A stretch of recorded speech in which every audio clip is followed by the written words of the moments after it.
semanas.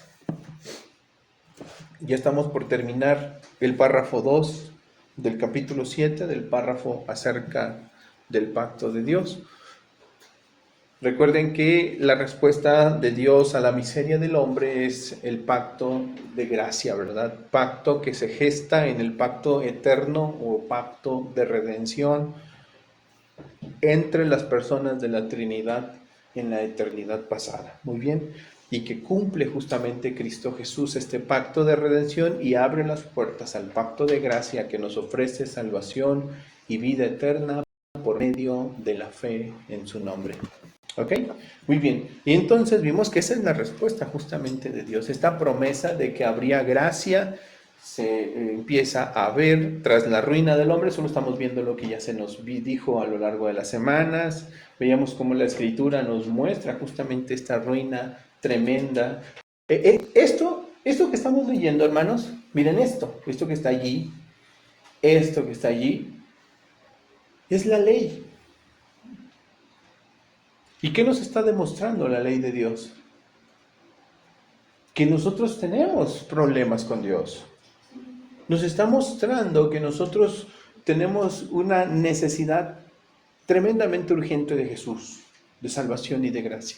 Por eso pasajes como estos, en donde vemos a Dios en su ley castigando el pecado, donde Dios está mostrando su enorme indignación santa y justa sobre el pecado, pues nos recuerda a esa ley de Dios, esa ley que nos presenta a un Dios santo y justo, que no tiene ninguna relación con el pecado y que castiga el pecado y que demanda justicia del hombre y obediencia absoluta del hombre. Esa ley nos deja expuestos a todos nosotros cuando nos damos cuenta que no hay bueno ni aún uno, que no hay justo ni siquiera uno.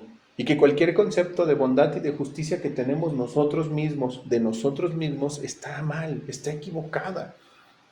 Nosotros tenemos a menudo una autoconcepción distinta a la de Dios, pero la ley de Dios destruye esa autoconcepción que tenemos de nosotros mismos y nos dice que tenemos problemas serios con Dios, que estamos en un estado de ruina. Eso es usar la ley legítimamente, ¿sí? Y nos recuerda Pablo que el pecado entró al mundo y el pecado trajo la muerte y la muerte pasó a todos los hombres, por cuanto todos pecaron. ¿Y qué más nos muestra la ley? Que estamos muertos. Ven cómo la ley de Dios, la misma ley de Dios nos declara que estamos muertos. Y luego Pablo también dice que los que dependen de las obras de la ley están bajo maldición. Aun si alguien pensara, entonces me voy a esforzar más por hacer mejor las cosas y cumplir mejor las cosas que la ley de Dios nos demanda, pues entonces Pablo nos dice, pues sería un absurdo, porque intentarlo es exponernos a maldición, porque nos implicaría una demanda absoluta de un cumplimiento y una obediencia total a todas las cosas que la ley demanda. Y eso es algo que ningún ser humano puede realizar, ni en esta vida ni nunca. De allí que la ley, ¿qué hace? Nos lleva a descubrir la gracia, ¿verdad? Y eso es lo que hace la palabra de Dios. Nos muestra el pacto de gracia. Esto ya lo hemos visto a lo largo de las semanas pasadas. Solo estamos recapitulando un poco, en un repaso de lo que hemos visto. El pacto de gracia es esa iniciativa de Dios, como la confesión de fe decía, ¿verdad? Que a Dios le agradó hacer un pacto de gracia para ofrecer gratuitamente a los pecadores vida y salvación por medio de Jesucristo. Y la misma ley nos lleva ¿a quién? A Cristo. La misma ley nos lleva a Cristo. ¿Qué dice la ley? Pondré enemistad entre ti y la mujer, entre tu simiente y la simiente suya. Esta te herirá en la cabeza y tú le herirás en el calcañar. ¿Qué hace la ley en este caso? Al declararnos que estamos muertos, que no podemos ni siquiera cumplir, aun si lo intentáramos con todas nuestras fuerzas, invirtiéramos toda nuestra vida tratando de ser perfectos ante Dios, la ley dice no puedes. Pero la ley también nos muestra a Jesús.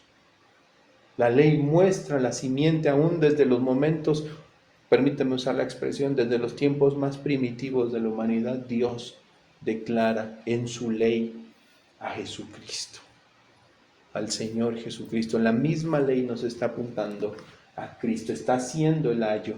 Y a medida que vamos recorriendo el tiempo, vamos viendo promesas en donde Dios está mostrando este pacto que tendrá a través de Jesucristo un cumplimiento total, ¿verdad? Y continuábamos, nosotros veíamos estas cosas, ¿verdad? En donde Dios nos promete que nadie le enseñará a su prójimo ni a su hermano diciéndole conoce a Jehová, porque todos le conocerán, desde el más pequeño hasta el más grande, en pacto donde Dios perdonaría a todos de ellos y no se acordaría más de su pecado por causa de Jesucristo. ¿Ok? Y bueno, nuevamente vemos en las Escrituras a ese Dios que hace posible estas cosas justamente por su soberana elección. Veíamos que la demanda del pacto de gracia es fe, solo fe en Jesucristo, ¿verdad? Es el medio para poder participar del pacto de gracia, como la confesión de fe dice, requiriéndoles fe para que puedan ser salvos, ¿verdad? Y es justamente lo que la Biblia nos enseña, esa clase de fe que nos lleva a confesar a Jesucristo como Señor, como absoluto, a reconocer su señorío. Confesar a Jesús, hermanos, no es decir Jesús es el Señor. Eso no significa lo que Pablo escribió. Eso lo hacen los demonios también. Cuando el Gadareno se encuentra con Jesús, ¿qué fue lo que reconocieron esas multitudes de demonios que estaban dentro del cuerpo del Gadareno? ¿Alguien recuerda? Jesús era el Hijo de Dios Altísimo. Ellos reconocieron la grandeza y el señorío de Cristo. Que ellos reconocieron que Jesucristo era el Señor. Es más, ellos reconocieron la autoridad de Cristo para mandarles al abismo. Y clamaron diciéndoles que no les enviaran al abismo. De allí que entonces pidieron permiso al Señor de entrar en un hato de cerdos. Y después los cerdos, enloquecidos por la furia de estos demonios, se precipitaron al mar, ¿verdad? Y ellos al final reconocen que Jesús es el Señor. Pero eso no es fe. Eso no es fe. Cuando Pablo habla de reconocer por la fe a Jesús como el Señor, no es una simple declaración verbal, como si dijéramos, yo creo que hoy es domingo. Eso no es fe. Eso es un simple reconocimiento racional de algo. La fe, lo veíamos hace 8 días, ¿qué implica? ¿Alguien recuerda lo que aprendimos hace 8 días? ¿Qué implica la fe? ¿Qué implica? 3 cosas que incluso les platicaba la historia de los reformadores, platicábamos un poco la historia de aquellos días con Constantino, en donde todo el mundo se cristianizó y todo el mundo declaraba tener fe, y lo único que provocó esto fue multitudes de falsas conversiones, ¿verdad?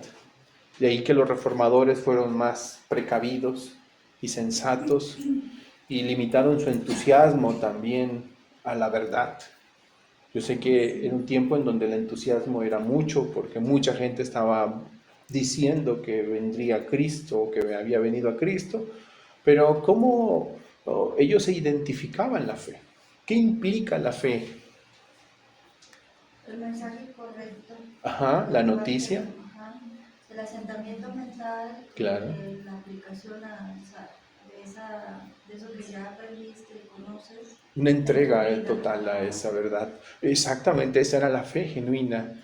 Era tener el entendimiento de la verdad de Dios, en este caso del Evangelio, un entendimiento, pero además, primero, la noticia correcta y luego el entendimiento correcto. Pero no es suficiente un entendimiento correcto, sino implicaba la fiducia, que era la entrega completa a esa verdad. ¿Sí? Esa es la fe, diríamos nosotros, y es de eso de lo que se trata, es reconocer que Jesús es el Señor. No solamente es saber por la Biblia que Jesús es el Señor, porque la Biblia lo declara, pero no es suficiente eso. No es solamente asentar mentalmente que Jesucristo es el Señor de señores, el Rey de reyes, el amo y Señor del universo, porque Él es el amo y Señor toda la creación, sino es vivir por esa verdad, es amar esa verdad, es entregarse por completo a esa verdad. Esa es la fe finalmente de la que Pablo habla. Eso es reconocer el señorío de Cristo Jesús, amar a Jesús, vivir para Jesús, poner al Señor Jesucristo por encima de todas las cosas. ¿Sí? Aún como decía el Señor Jesucristo, estar dispuestos a hacer, a negarnos a nosotros mismos, a hacer a un lado nuestras propias vidas, nuestro propio deseo, nuestros propios intereses, por amor a nuestro Señor Jesucristo. Eso es fe. Eso es fe. ¿Sí? ¿Qué más decía el apóstol Pablo en la carta a los Efesios acerca de esa fe? Y alguien podría preguntarse en este punto, entonces, ¿quién tiene esta clase de fe? Nadie. Nadie tiene esta clase de fe. Nadie de manera natural puede tener esta fe. Esta fe, dice el apóstol San Pablo, es un don de Dios. Es decir, ¿por qué las personas no creen como creen los creyentes en Jesucristo? No se entregan a esta verdad. Puede ser que escuchen la verdad, puede ser que la comprendan intelectualmente, pero ¿por qué no se entregan a vivir en esta verdad? O sea, ¿por qué no hay esa fe salvífica en mucha gente que ha sido expuesta muchas veces al Evangelio? Quizá muchas veces se les ha explicado el Evangelio y lo han entendido porque a lo mejor alguien ha sido minucioso con ellos al explicarle cada detalle del Evangelio, pero después de todo no hay fe. ¿Por qué? No sé si a ustedes les ha pasado esto y se han cuestionado tal vez esto, pero ¿por qué las personas no creen? Si entiende todo, No pueden producir por ellos mismos. porque ellos carecen de esa fe. La fe no es un acto, esa fe salvífica no es un acto humano. La fe salvífica nos referimos a la fe solo en Jesucristo, solo en Jesucristo. Aunque la gente diga muchas veces, es que yo tengo mucha fe en Dios, Ajá. pero esa fe no es... Porque no es solo en Jesucristo. Y no es solo en Jesucristo. Porque puede ser que digan, yo tengo mucha fe en Dios, pero su fe está puesta en las imágenes, en las obras, en cualquier otra cosa. En la superstición. Hay gente que dice que tiene mucha fe en cosas supersticiosas. No es el objeto correcto de la fe. Exactamente. Y esa fe que se dirige al objetivo correcto de la fe, que es Jesucristo, es algo que el hombre no puede producir. El hombre no, en su estado natural, no tiene la capacidad para creer salvíficamente en Jesucristo. Puede entender intelectualmente muchas cosas, porque el ser humano fue dotado por Dios con esta capacidad de razonar. Hay gente que entiende muchas cosas, muy lógica, y entiende. Cuando comenzábamos a estudiar teología, una de las advertencias que nos dieron era a tener mucho cuidado con la teología natural. La teología natural, entre otras cosas, tiene que ver con lo que nosotros percibimos de Dios a través de la creación, diríamos. Por supuesto que la creación nos lleva a conocer muchas cosas de Dios. Pablo dice que la creación da testimonio de esa divinidad de Dios, de la existencia de la divinidad. Alguien que observa lo brillante que es el universo, en toda la extensión, lo infinito del universo y todas las estructuras, cómo están establecidas por leyes que son invariables y que mantienen el ritmo de la vida. Eso es fantástico. ¿Sabían ustedes que la Tierra, por ejemplo, está con una leve inclinación a ciertos grados? Que si la Tierra se inclinara un poco, aunque sea un grado solamente, el sistema solar colapsaría. O sea, la Tierra está dando vueltas alrededor del Sol y girando a sí misma durante 365 días con una cierta inclinación. Pero si esa inclinación se inclinara un grado más hacia un lado o hacia otro, el sistema colapsa totalmente. ¿Qué fuerza hace que la Tierra se mantenga girando con esa misma inclinación durante tanto tiempo? Suspendida en la nada, orbitando alrededor del Sol. ¿Qué fuerza hace? Los científicos tienen muchos nombres para referirse a lo que ellos tratan de entender. La Escritura dice que es Dios, es el poder de Dios. Y el contemplar en esa teología natural al Señor es útil y es bueno y nos permite entender que hay un poder sobrehumano, sobrenatural, que es el poder de Dios que sostiene todas las cosas. ¿Sí? Cuando ven las nubes, por ustedes cuando esta semana que estaba lloviendo, saben que una nube puede llegar a pesar hasta 20 toneladas.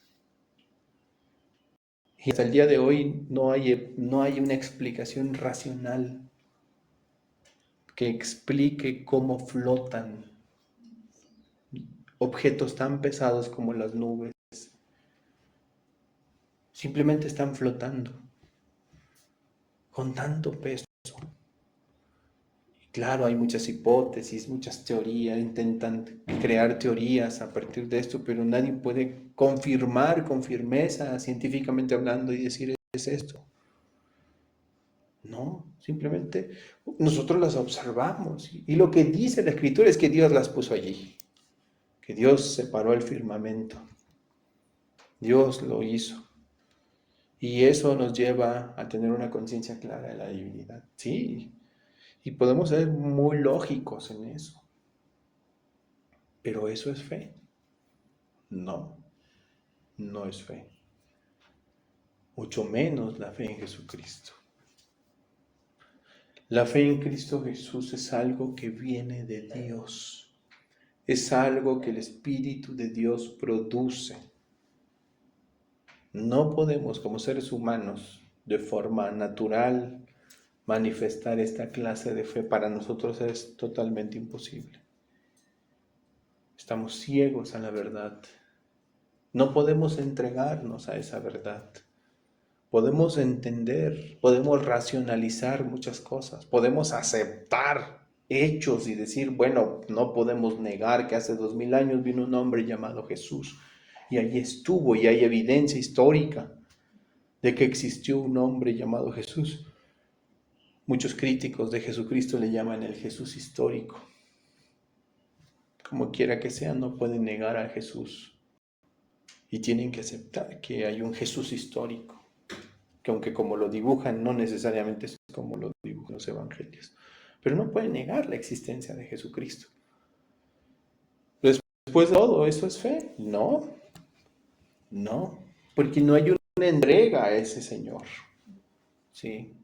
Y esto es algo que Pablo dice, nace de la gracia de Dios, viene de Dios, es un don de gracia de Dios, que por medio de su Espíritu Dios produce en los hombres. ¿Sí? Esa es la demanda del pacto de gracia, la fe. Por eso Pablo, una vez que llegamos a esa fe, nos lleva a Dios a entender que el hombre no puede ser justificado por las obras de la ley, sino por la fe de Jesucristo.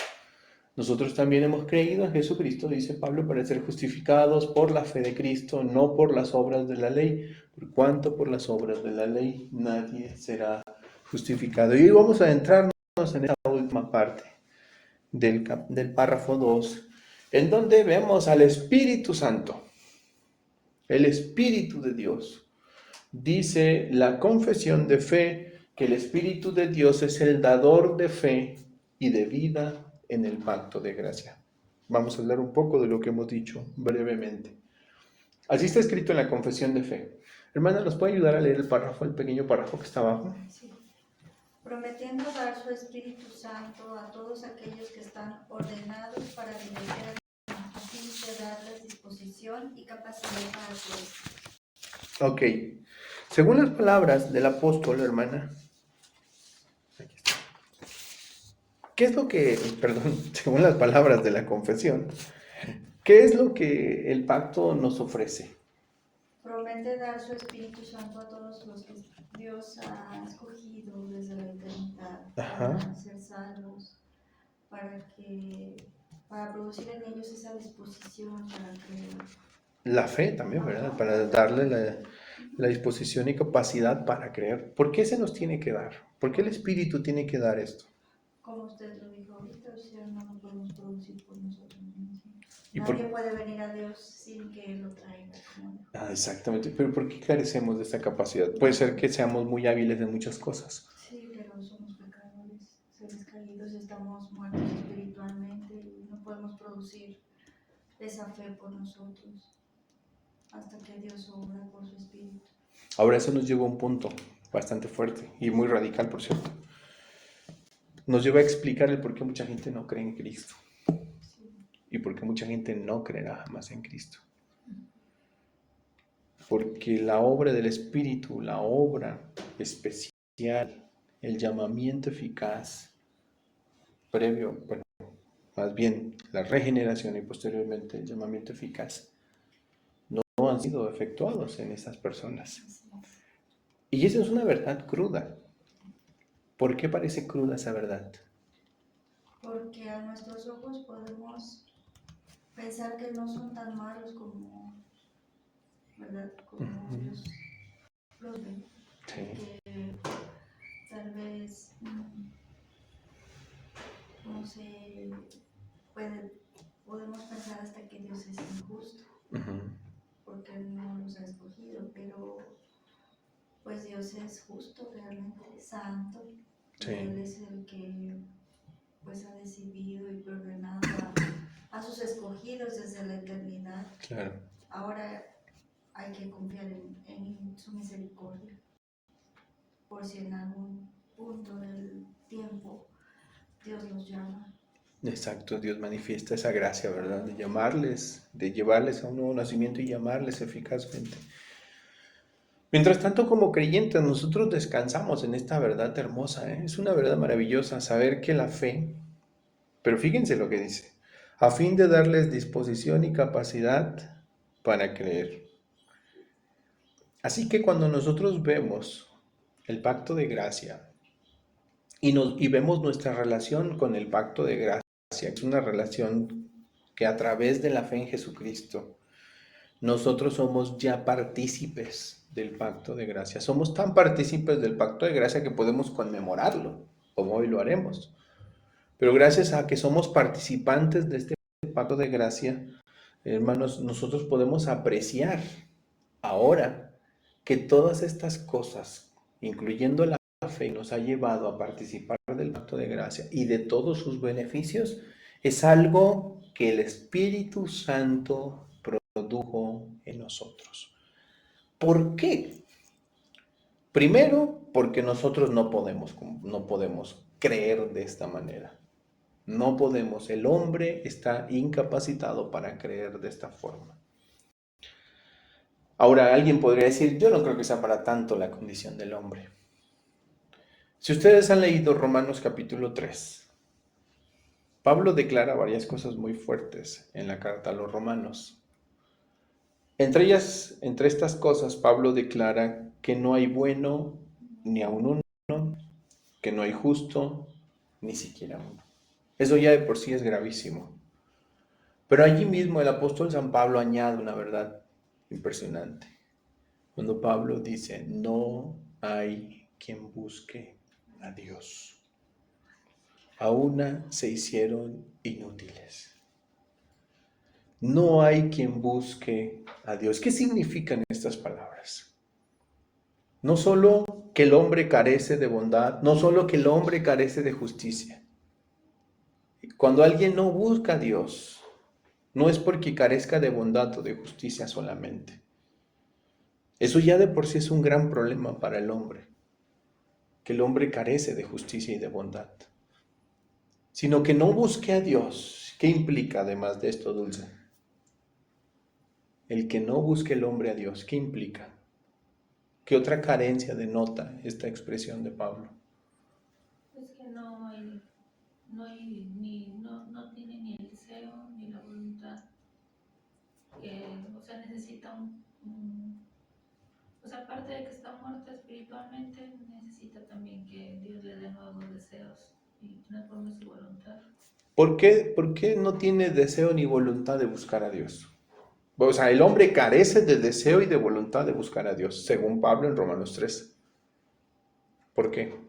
Porque desde la caída perdió, o sea, no es que pueda ser el hombre tan malo como puede ser, pero sí perdió toda capacidad para tener el deseo de buscar a Dios, o sea, para hacer un bien espiritual por él mismo.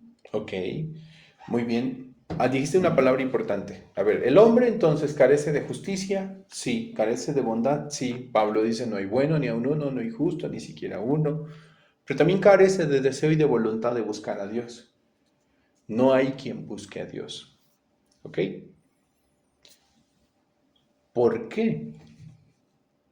Esa es la pregunta. Tú ya dijiste la respuesta en lo que decías. ¿Por qué el hombre no desea ni tiene voluntad de buscar a Dios? Por una palabra que dijo la hermana Dulce. Porque el hombre está muerto. El hombre está muerto en sus delitos y pecados. Y un muerto está inerte. No puede simplemente ya más hacer nada. El problema espiritual del hombre es tan serio que la Biblia le describe como muerte espiritual.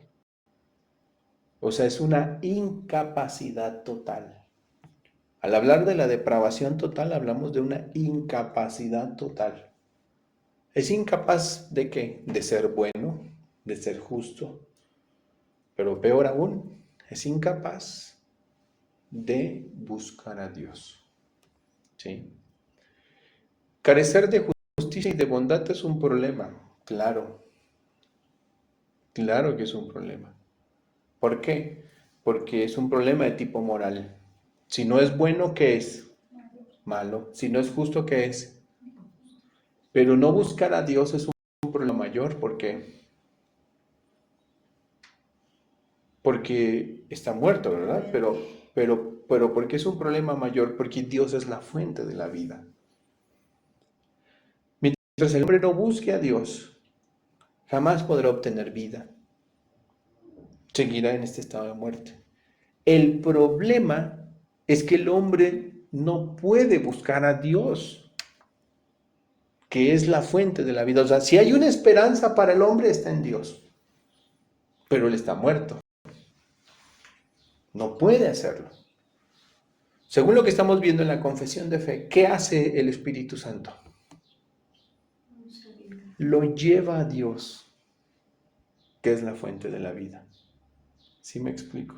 O sea, lo lleva a Cristo, lo habilita, le da fuerzas, le da vida, lo habilita para poder ir a Cristo y obtener la vida que requiere. ¿Cómo le llamamos a esto? Regeneración. Nuevo nacimiento, es la regeneración. El Señor Jesucristo le dijo a Nicodemo que si no nace de nuevo, no podría entrar jamás al reino de Dios. El nuevo nacimiento es esa obra del Espíritu Santo. Es la obra sobrenatural, sobrehumana del Espíritu Santo que actúa en aquellos muertos espirituales. ¿Y qué hacen los muertos espirituales? Les da vida. ¿Sí? ¿Y cómo les da vida? Pues al llevarles a Cristo Jesús. Y entonces la vida vuelve a ellos. Y también, ¿qué más hace? Lo veremos ahorita. Les da disposición y capacidad para creer. ¿Sí? Ahora, ¿por qué tiene que suceder las cosas así? ¿Por qué no puede ser más fácil? ¿Por qué no solo con entender ciertas cosas. Digo, porque el hombre puede razonar esto, ¿no? Hoy estamos viendo que ser miembros del pacto de gracia o ser participantes del pacto de gracia, número uno, es literalmente imposible para el ser humano. El ser humano no puede ser miembro, no tiene parte ni suerte en el pacto de gracia. ¿Por qué? Porque está muerto. Que para ser, número dos, para ser parte o tener parte y suerte en el pacto de gracia, necesita de la obra del Espíritu Santo. ¿Sí? Y esta obra del Espíritu es algo que soberanamente Dios hace en algunos de los hombres para que entonces tengan vida. ¿Sí? Eso hace que el hombre no pueda. El pacto de gracia entonces se vuelve complicado para el hombre. ¿Por qué hacer las cosas así? ¿Por qué tiene que ser así? ¿Por qué no puede ser diferente? ¿Por qué no podemos alcanzar los beneficios del pacto de gracia solo con entender racionalmente lo que hizo Jesús o aceptar intelectualmente lo que hizo Jesucristo? ¿Por qué se requiere una obra especial del Espíritu Santo? Podría ser más fácil, ¿no? Puede ser porque el corazón es el problema.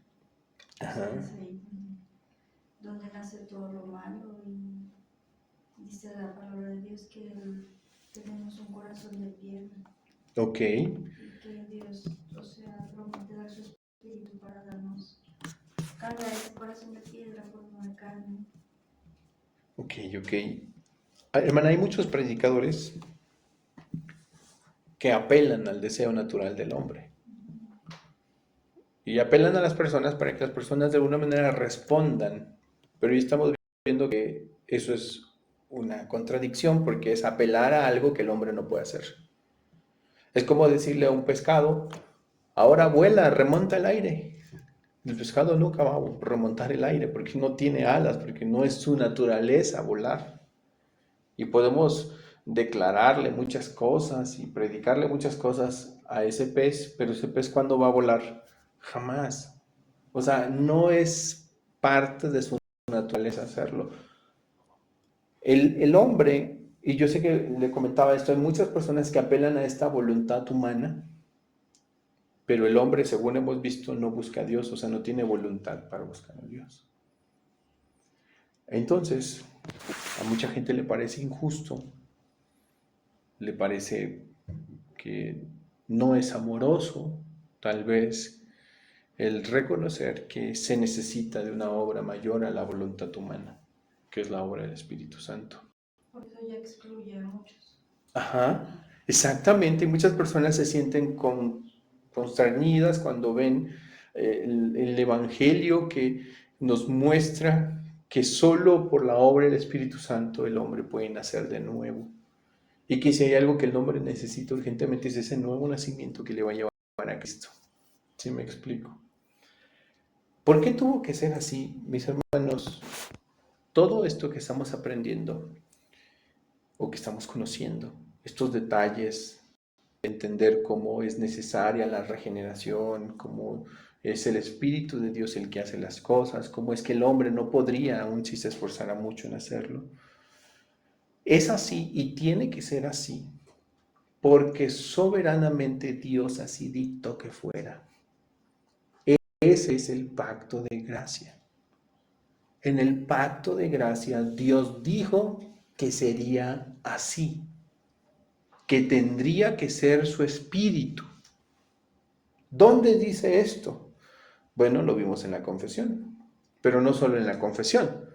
Si la confesión lo dice, porque efectivamente está en la Escritura. Por ejemplo, en el libro del profeta Ezequiel, si ustedes buscan en el capítulo 36, y le voy a pedir a mi hermana Rocío que nos ayude a leer el versículo 26 y 27. Ezequiel 36.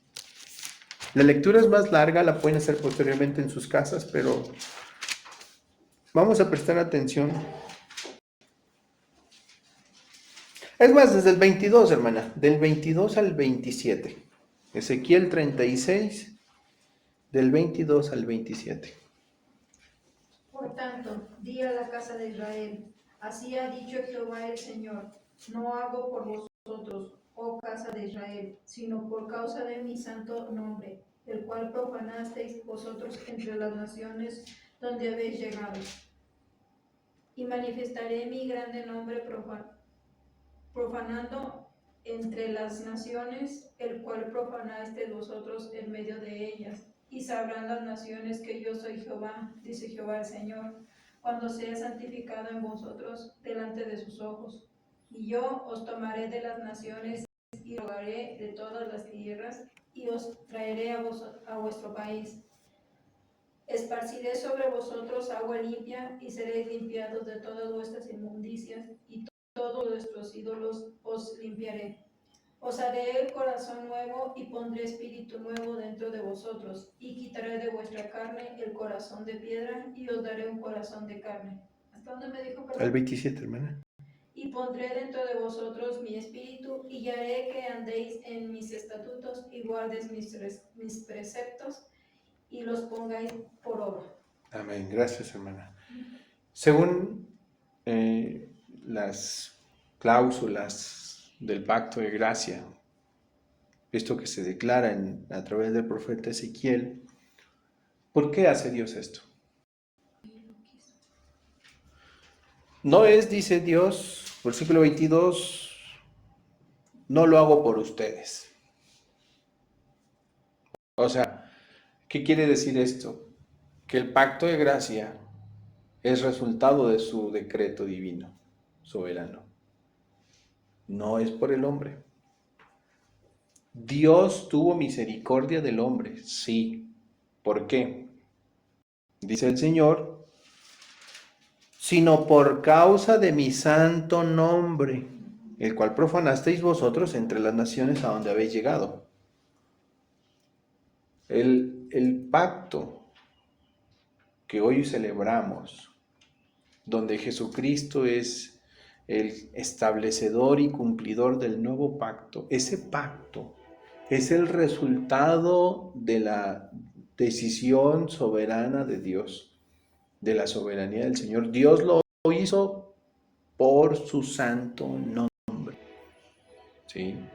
No lo hizo por nosotros, porque hubiera un mérito en nosotros que impulsara a Dios a hacerlo. No. Nosotros, según Pablo, estábamos muertos, ¿sí? Nosotros profanamos su nombre. Sí, eso es lo que hace el ser humano. El ser humano profana el nombre del Señor. Y dice Dios, entonces no lo hago por ustedes, sino por causa de mi santo nombre, el cual profanasteis entre las naciones a donde habéis llegado, y santificaré mi grande nombre profanado entre las naciones, el cual profanasteis vosotros en medio de ellas. Y sabrán las naciones que yo soy Jehová, dice el Señor, cuando sea santificado en vosotros delante de sus ojos. ¿Y qué hice, Dios? Y os tomaré de las naciones y os recogeré de todas las tierras y os traeré a vuestro país y esparciré sobre vosotros agua limpia y serán limpiados de todas vuestras inmundicias y de todos vuestros ídolos os limpiaré. Os daré corazón nuevo. Vean lo que Dios dice. Os daré corazón nuevo y pondré espíritu nuevo dentro de vosotros y quitaré vuestra carne y quitaré de vuestra carne el corazón de piedra y os daré un corazón de carne y pondré, esto es sumamente importante, dentro de vosotros mi espíritu. ¿Para qué es necesario el Espíritu Santo? ¿Para qué? Según el pacto de gracia. ¿Para qué es necesario el Espíritu Santo? ¿Qué dice el versículo 27?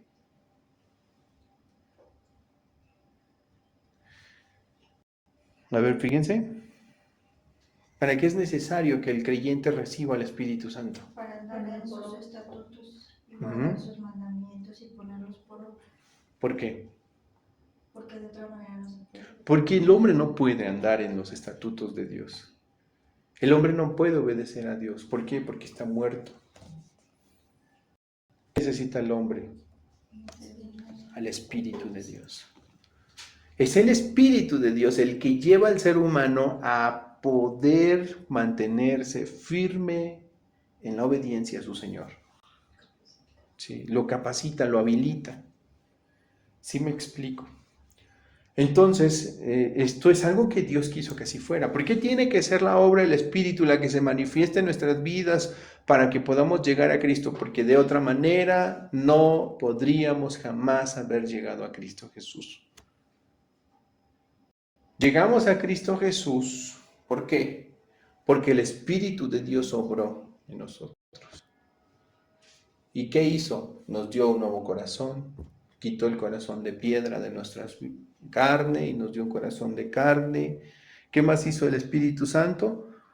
Dice, habitó en nosotros y nos hace ahora andar y amar, por supuesto, sus estatutos y sus ordenanzas.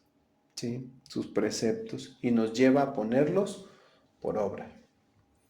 Entonces, ¿por qué tiene que ser así? Pues mis hermanos, porque así Dios lo declaró. Ahí está el pasaje, ¿verdad? Así Dios lo declaró. Así que es necesaria la obra del Espíritu, sí. Pensemos un poco en lo que pasa hoy en nuestros días. ¿Han oído esta manera de ver la obra del Espíritu Santo tan ajena a la verdad de Dios? Que mucha gente dice, por ejemplo, mira, si tú no hablas en lenguas, ¿cuál es la conclusión de mucha gente? No tienes al Espíritu Santo. Según ellos, tú puedes ser creyente, pero el Espíritu no ha obrado en tu vida. Y claro, necesitas de otras personas para que esas personas te ayuden, te impongan las manos o hagan alguna cosa así como para que el Espíritu Santo obre en tu vida. Para ser bautizados por el Espíritu. Para que sean bautizados por el Espíritu. Eso es una tremenda locura. ¿Por qué? Porque si el Espíritu Santo no hubiera obrado en nosotros, jamás habríamos llegado a Cristo. Para empezar. El hombre no puede creer, no puede mostrar fe. No puede, está muerto. Así que el Espíritu tuvo que obrar en nosotros. Y de hecho la promesa del nuevo pacto es que moraría en él, en ese creyente. Y haré, dice, y os daré espíritu, dice el versículo 27, y pondré mi espíritu dentro de vosotros. Dios, por causa de la promesa de su pacto, una de esas promesas maravillosas es que a cada uno de aquellos que el Espíritu le da vida y lo llama eficazmente, en ellos habita el Espíritu Santo. El Espíritu Santo está habitando en todos aquellos creyentes. ¿Sí? Y no necesitan hablar en lenguas para que esto sea verdad. El Espíritu Santo habita en ellos. ¿Y qué es lo que produce en ellos? Que hagan muchos milagros, según el nuevo pacto. No. ¿Qué es lo que produce en ellos? Versículo 27. Que anden en sus estatutos, que guarden sus preceptos y que los pongan por obra. Dicho de otra manera, obediencia. Esa es la obra del Espíritu Santo. Lleva a las personas a vivir en obediencia. La gente piensa que porque hablan en lenguas o porque hacen milagros, tienen una gran influencia o tienen un gran poder del Espíritu, están muy ungidos por el Espíritu Santo.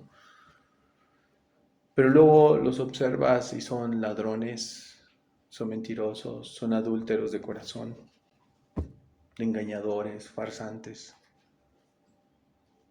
aman el dinero, aman las ganancias deshonestas. ¿Cómo puede estar el Espíritu de Dios obrando en personas que viven en tal rebeldía? Si lo que el Espíritu hace es llevarnos a la obediencia. ¿Y sabe por qué el creyente no puede perderse? Un creyente jamás puede perderse. ¿Por qué? Porque el creyente es bien fuerte y se ha aferrado mucho a Jesucristo, ¿no? ¿Por qué un creyente jamás puede perderse? ¿Mande? Ha sido revelada. Sí, pero no es por eso. ¿Por qué el creyente no puede perderse según lo que vemos en la Escritura? Porque el Espíritu Santo Por la obra del Espíritu Santo.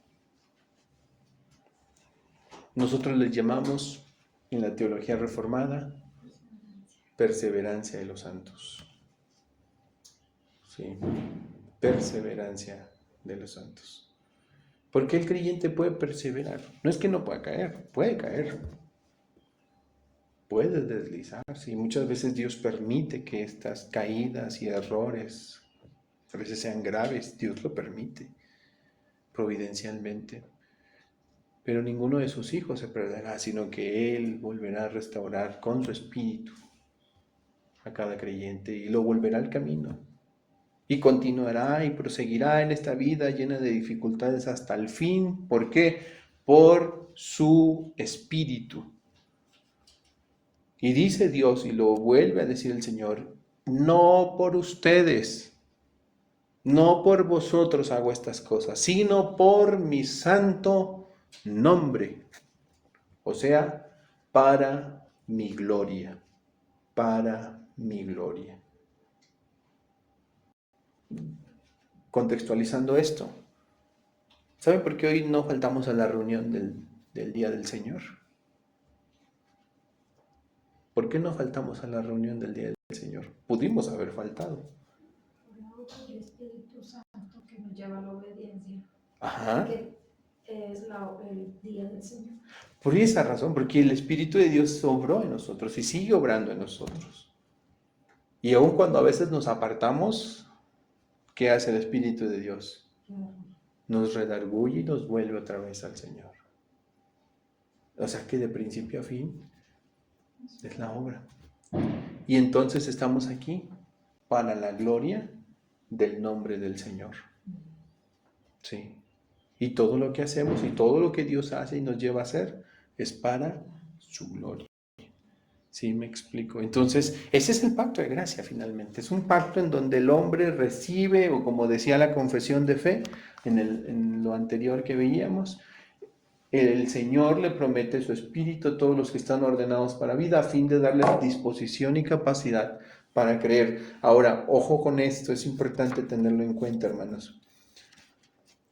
¿Quiénes son aquellos que pueden recibir o en quien Dios puede obrar por su espíritu? ¿En quiénes el Espíritu Santo puede obrar? Ajá. ¿Por qué? ¿Por qué en ellos? Dios obra y su Espíritu Santo se derrama en la vida de todos aquellos que creen en Jesucristo. Evidentemente hay una elección detrás de todo esto. ¿Por qué es así? Porque es en aquellos en quien el Señor llama eficazmente y los trae a una conversión, a la fe y al arrepentimiento. Esa es la conversión en Cristo. Porque el hombre, como dice el Señor Jesucristo, no podría venir al Señor. Miren lo que dice el versículo. Nadie puede venir a mí. ¿Cómo llegamos entonces a Cristo? Vimos la obra del Espíritu. Pero ¿se acuerdan cuando estuvimos estudiando la doctrina de la Trinidad? ¿Alguien recuerda que a veces cometemos el error de mirar separada la obra de cada una de las personas de la Trinidad? O sea, decimos, esta es la obra del Espíritu, esta es la obra de Jesucristo, esta es la obra de Dios el Padre. ¿Pero qué aprendíamos en la doctrina de la Trinidad? Que la obra de Cristo es la obra del Dios Trino, que la obra del Espíritu Santo es la obra del Dios Trino, que la obra del Padre es la obra del Dios Trino. Según lo que leíamos anteriormente, ¿quién es el que nos puede llevar a Cristo? El Espíritu Santo. ¿Y qué dice Jesús? Si el Padre que me envió no le trajera. ¿No era la obra del Espíritu? Sí. Pero la obra del Espíritu también es la obra del Padre. Dios el Padre también está obrando. O sea, al final, cada cosa que hace el Espíritu Santo es la obra del Dios Trino. ¿Sí? En cada acción de Dios vemos la acción de la Trinidad. Claro que hay cosas que podemos distinguir, como que el agente en ese momento es el Espíritu, o es el Señor Jesucristo, o es Dios el Padre, sí. Pero eso no exime que en esa acción de esa persona de la Trinidad, en esa acción de esa persona de la Trinidad estén anuladas las acciones de las otras personas de la Trinidad, ¿no? Sino que en cada obra de una persona de la Trinidad está implícita la obra de la Trinidad. Por eso podemos afirmar claramente que es el Espíritu de Dios, como decía el Señor Jesucristo, el que nos ha hecho nacer de nuevo, pero en esta acción está también implícita la obra del Padre. ¿Qué hace el Padre con nosotros? Nos trae a Cristo. Nos trae a Cristo. ¿Y cómo nos trae a Cristo? Bueno, en la traducción que nosotros tenemos delante, en este pasaje, no se aprecia. Pero el término o el verbo traer que utiliza Jesucristo, según Strong, en el léxico, de primera mano significa arrastrar. Y esto habla de una fuerza ejercida, como cuando alguien arrastra a otra persona. Entonces, ¿qué quiere decir esto? Hay una fuerza que se manifiesta en la vida de los creyentes para que vengan a Cristo, sin duda. En una parábola de la Gran Cena que Jesús enseñaba, recordarán a aquel hombre que hizo un banquete, ¿sí? Y comenzó a llamar a sus invitados. ¿Qué pasó con sus invitados? ¿Alguien recuerda? No asistieron, se excusaron. Se comenzaron a excusar. Uno dijo, me he comprado un pedazo de tierra, tengo que irlo a ver. El otro dijo, he comprado un... ¿Mande?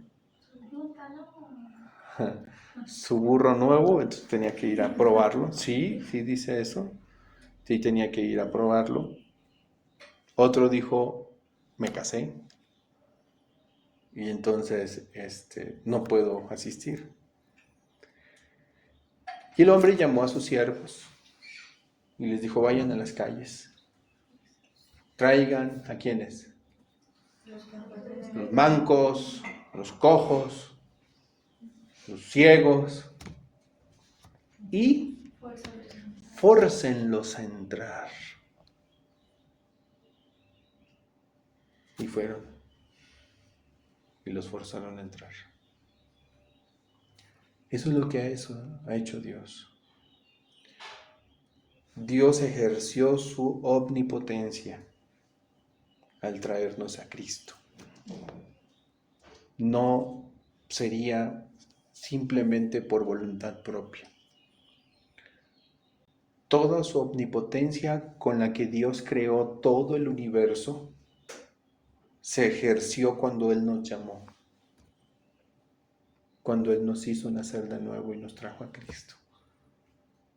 Fue un acto omnipotente de Dios. Eso es algo muy sorprendente porque Él ejerció ese poder infinito cuando nos trajo a Jesucristo por primera vez. ¿Y saben qué nos mantiene unidos a Cristo? Ese mismo poder omnipotente. Por eso Jesús dijo que ¿quién nos puede arrebatar de su mano? Nadie. Y Pablo dijo que ni la muerte, ni la vida, ni ángeles, ni principados, ni lo presente, ni lo porvenir, ni ninguna cosa creada nos puede arrebatar del amor de Dios que es en Cristo Jesús, Señor nuestro. Bueno, hermanos, es un poder infinito el que nos sostiene en Cristo. Por eso el creyente no puede perderse. Aún si quisiéramos irnos y declarar y decir, Señor, nunca más voy a volver a predicar tu palabra, dijo Jeremías. ¿Se acuerdan cuando él clamó? ¿Recuerdas las palabras de Jeremías, hermano? Cuando él clamó diciendo que no quería nunca más predicar en esa condición tan terrible en la que se encontraba para ese entonces. ¿Pero qué dijo Jeremías? ¿Te acuerdas? Más o menos. Dice que había un fuego dentro de él. Un fuego dentro de él, ¿verdad? Que le llevaba otra vez a la obediencia. Y ese era el Espíritu Santo. Ese era su poder. Además de la persona del Espíritu Santo, es ese poder infinito, esa omnipotencia que se manifiesta en cada creyente y lo mantiene unido a Cristo para siempre jamás. Estamos unidos a Cristo Jesús. Ese es el pacto de gracia, hermanos. El pacto promete que estaremos siempre con el Señor por su Espíritu. Y Jesús dijo, pues no pueden venir si no es que el Padre les trae a mí. Y entonces, en esa misma obra, yo les resucitaré en el día postrero. Entonces vemos cómo allí se puede apreciar la soberanía de Dios, ¿sí? En esta manifestación del pacto de gracia. Por esa razón, Lucas, cuando describía las primeras conversiones en la historia de la iglesia cristiana, ¿encontraste el pasaje, hermano? No, ok. Lucas describía estas primeras conversiones. ¿Nos puedes ayudar, Cami, por favor? ¿Qué dice Lucas? O sea, el escritor de Hechos. Los gentiles, oyendo esto, se regocijaban y glorificaban la palabra del Señor, y creyendo todos los que estaban ordenados para vida eterna. Cuando Lucas, que es el escritor de Hechos, describe estas primeras conversiones de creyentes, ¿qué declara? Que todas estas cosas sucedían. ¿Qué cosas? Pues que creían, que había creyentes, que se regocijaban, que glorificaban la palabra del Señor. ¿Y por qué sucedían estas cosas? Porque estos creyentes creían, porque estos creyentes glorificaban la palabra del Señor, porque estaban ordenados para vida eterna. Dicho de otra manera, ¿quiénes son los que participan en las bendiciones del pacto de gracia? Todos aquellos que han sido ordenados para vida eterna. ¿Y quiénes son estos? Pues no lo sabemos. Podemos afirmar que son todos los que creyeron, todos los que creen y todos los que creerán en Jesucristo. Es lo único que podemos afirmar. ¿Podemos ponerle un número? Bueno, simbólico sí. Como lo hace Juan. ¿Qué número es? 144,000. Simbólico, que representa a todo el Israel de Dios, ¿sí? Pero ¿podemos poner un número literal? No, solo Dios lo sabe, ¿sí? Cuando todo Israel sea salvo, entonces vendrá Cristo. O sea, todos los creyentes sean llamados de todos los extremos de la tierra, entonces Cristo el Señor vendrá, ¿sí? Pero no sabemos quiénes ni cuántos. Solo sabemos que estos que están ordenados para vida eterna son los que creen, son los que glorifican a Dios, son los que se regocijan en la palabra de Dios, y son estos porque Dios los ordenó para vida eterna, ¿sí? Y son todos aquellos que han creído en Cristo, que creemos en Cristo y que creerán en Cristo Jesús, ¿sí? Genuinamente, como hemos hablado todas estas semanas. Entonces, cuando Pablo, con esto vamos a terminar, escribe su carta a Tito, nos recuerda algo muy lindo, hermanos, porque él de forma más explícita manifiesta la obra del Espíritu Santo que obra o que actúa en la vida de las personas. Y me gustaría que concluyéramos leyendo este pasaje de la Escritura. Dulce Ivonne, ¿nos quieres ayudar, hija, por favor? Tito 3, 5 al 6. Nos salvó no por obras de justicia que nosotros hubiéramos hecho, sino por su misericordia, por el lavamiento de la regeneración y por la renovación en el Espíritu Santo, el cual derramó en nosotros abundantemente por Jesucristo nuestro Salvador. Segundo el apóstol Pablo, Dulce Ivonne, ¿qué pasa? ¿Cómo puede verse esta obra del Espíritu Santo en la vida de los creyentes? Él le recuerda esto a Tito. Por supuesto es algo que Tito como pastor tiene que recordarle a las iglesias de Creta. ¿Sí? Él tiene que tener bien en cuenta esto respecto a su salvación y a la salvación de los hermanos. Que la salvación, primero, No es por obra. no es por obras, como si nosotros hubiéramos hecho, ¿verdad? No es por obras. ¿Qué más le recuerda? Que es solamente por la misericordia de Dios. O sea, es un acto de gracia. Y esa gracia, esa misericordia se manifestó En la regeneración. lavando a los creyentes. ¿En dónde? En la regeneración y la renovación en el Espíritu. Primero en la regeneración, ¿sí? Y en esa regeneración, o tras esa regeneración, ¿qué hizo el Espíritu también? Renovó. ¿Qué quiere decir esto? ¿Qué es renovar? Hacer algo nuevo. ¿Recuerdan lo que dice Pablo? Si alguno está en Cristo, y aquí las cosas viejas pasaron, todas son hechas nuevas. ¿Quién renovó al creyente? El Espíritu Santo. ¿Y cuándo lo hizo el creyente? ¿Cuándo lo hizo, el Espíritu Santo? Cuando le regeneró. ¿Sí? O sea que cuando Dios lleva a una persona a un nuevo nacimiento, inmediatamente esa persona es regenerada y renovada. ¿Sí me explico? ¿Qué significa que es renovada? Que es hecha una nueva criatura. ¿Ok? ¿Y qué más dice Dulce Ivonne? El cual derramó en nosotros abundantemente por Jesucristo nuestro Salvador. ¿A quién derramó? Al Espíritu Santo. Exactamente, el Espíritu Santo, el cual ese Espíritu derramó abundantemente en nosotros por medio de Jesucristo, nuestro Salvador. Entonces, lo que podemos observar, mis hermanos, en esta parte final del párrafo que leímos, es que la obra del Espíritu está implícita en el pacto de gracia. ¿Sí? Y gracias a esa obra, ¿qué pasa, hermanas? Si quisiéramos concluir o recapitular lo que hemos ido aprendiendo. Pues Dios nos da vida. Ajá. Por medio de su Espíritu nos da un nuevo corazón y nos da la capacidad de obedecer. Sí. ¿Y si el Espíritu no obra en uno, en una persona? Pues no.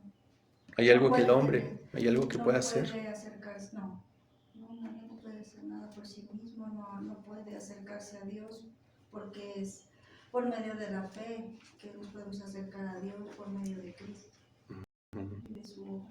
Y los que hemos venido al Señor con fe y con arrepentimiento, ¿por qué hemos venido con fe y arrepentimiento al Señor? Pues no por obras de justicia, como dice, Ajá. sino por la misericordia de Dios, que Ajá. nos escogió en él antes de la fundación del mundo. Y que se manifestó en esa regeneración, en esa renovación, ¿verdad? Del Espíritu Santo, o sea, en su obra. Así que dicho esto, todos nosotros que participamos del pacto de gracia y que de hecho lo podemos celebrar, es una bendición enorme celebrar ese pacto, recordar ese pacto, lo podemos hacer por esa obra del Espíritu de Dios que sigue obrando. ¿Debemos de tener temor del futuro? No. ¿Por qué? Porque es el Espíritu de Dios el que nos sostiene. Sí. ¿Qué va a hacer el Espíritu con nosotros? Nos va a perseverar, nos va a mantener firmes, nos va a consolar, nos va a animar, nos va a sostener, nos va a reprender, nos va a exhortar, nos va a redarguir. Algunas veces, dice la confesión de fe, esconderá su rostro y creeremos que estamos solos, pero nunca estaremos solos. Él estará allí siempre, aunque esconderá su rostro. ¿Para qué? Dice la confesión, esconderá su rostro. Para hacerlos, ¿recuerdas lo que dice Dulce? Para que confíen en Él, para hacerlos despiertos a su propio pecado, para hacerlos más dependientes de Él. Y Dios hará eso por su Espíritu en nuestras vidas, siempre, hermanos. Y no tenemos que sentir nada, no tenemos que sentir calor o electricidad para saber que el Espíritu de Dios está en nosotros. Él mora en nosotros porque así lo prometió Dios en su pacto. Por eso tenemos esa certeza. De allí que Pablo le recordaba a los corintios, a los hermanos de Corinto, que tal vez no habían entendido todo esto, o si lo habían entendido, lo habían olvidado, que tuvieran cuidado a los varones de Corinto de no unirse a una mujer ramera, porque el que se unía a una mujer ramera decía una carne es con ella. Y ahí les recuerda a esos hombres que nuestro cuerpo es templo del Espíritu Santo, el cual mora en vosotros. ¿Sí? Y no es nuestro. Ni siquiera nuestro cuerpo es nuestro, sino que es de Dios. Glorificad pues a Dios en vuestro cuerpo, dice Pablo. ¿Sí? De allí que tenemos nosotros esta responsabilidad de saber que el Espíritu de Dios mora en nuestras vidas y está acompañándonos. Jesús lo dijo maravillosamente cuando le decía a sus discípulos que estaban tristes y con caras alargadas: les conviene que yo me vaya. ¿Y quién pensaba eso, verdad? Sí, ¿por qué les convenía que Él se fuera? Porque así vendría otro consolador, el Espíritu de verdad. Y entonces Él estaría con ellos. ¿Hasta cuándo? Pues hasta el fin. ¿Sí?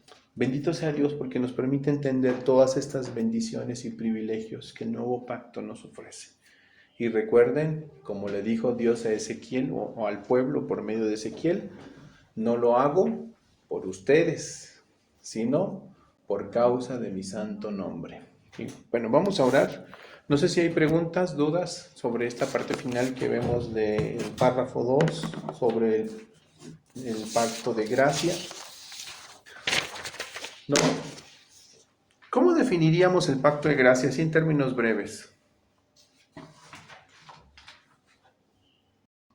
A ver, Obed, ¿cómo definirías el pacto de gracia en términos breves?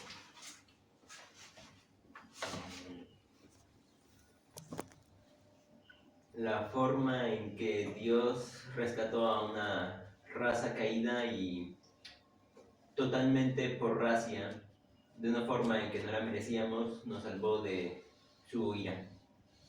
Ok. ¿Y el mediador de ese pacto quién es, Dulce Iván? Jesús, ¿Y eso qué significa? que pues ya no son una cabeza federal como en el antiguo pacto de Adán, sino que pues es un representante perfecto. Y pues tenemos la seguridad de que pues no vamos a caer, porque no es por obra, sino que fue por gracia. Ok. ¿Y quién fue la persona que nos lleva justamente a recibir los beneficios que Cristo ganó en la cruz? ¿Qué persona de la Trinidad hace eso?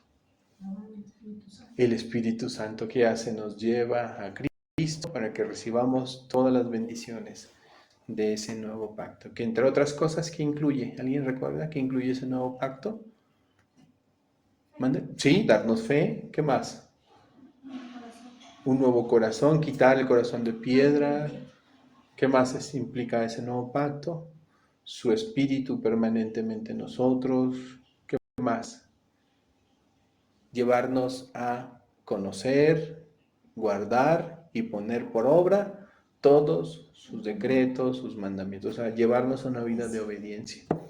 Por eso es que la vida de los creyentes cambia, hermanos. No creen que cambian porque ellos ya tienen más fuerza de voluntad y todo ese tipo de cosas. No. Si los creyentes hemos cambiado, es por el Espíritu de Dios que está obrando en nuestras vidas, ¿sí? Si cada día nuestra vida está siendo transformada a la imagen de Jesucristo, no es por nosotros, sino es por la obra de su Espíritu, obra que continuará hasta el fin, ¿sí? Siempre. Y en eso descansamos, no nos vamos a perder, no vamos a claudicar. Aún si quisiéramos, no podríamos. ¿Por qué? Porque todo el poder de Dios se está manifestando en nuestras vidas cada día. Y es ese poder de Dios infinito el que nos sostiene y nos sostendrá unidos a Cristo, ¿sí? Y en eso vamos a descansar y podemos descansar hoy dándole gracias al Señor. ¿Qué les parece entonces si oramos a Dios agradeciendo porque podemos hoy celebrar el nuevo pacto también? Vamos a orar. Señor.